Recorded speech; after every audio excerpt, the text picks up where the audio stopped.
usapan sa paligid ko. Kung nais mong matikman, sa Bicol tayo tungo sumama. Ang bawat lutong tradisyon ay haps na maghahatid ng ligaya na walang kapantay.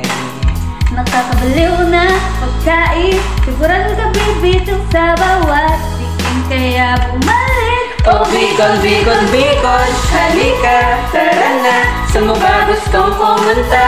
May mayong dagat pa o sa mesa kaya? Walang problema, iisipin pa. Sa pagkain sa Bicol ang saya.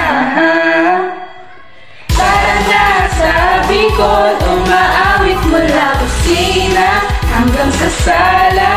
Bicol Express. Pagkain na masasarap, ang anghang ay malalasap mula lalamunan hanggang labi. Pinangat, kinalas, kinaloko pa sa gabi. Laing-laing, ika'y mapapakanin.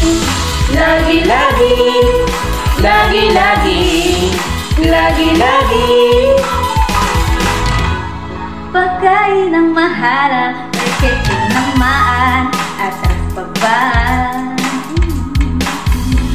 Sili ice yung panghang tamis, nilubak pang himagas na walang kulang. Sinantulan sa iyong mesa, tunay na kaiba pag iyong sinama sa mainit na kanin. Di ba magandang umaga o kumain ka na ba? Pag narito ka na sa amin sa Bicol, mapapamahal. Oh Bicol, Bicol, Bicol, halika, tara na. Saan mo ba gustong pumunta? Sa Luzon, Visayas ba? O Mindanao kaya?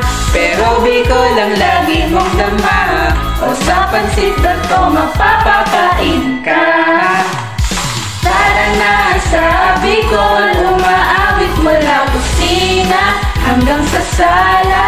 Bicol Express. Pagkain na masasarap, ang anghang ay malalasap mula lalamunan hanggang labi. Pinangat, kinalas, kinunot pa sa pagi. Laing-laing, ika'y mapapakanin.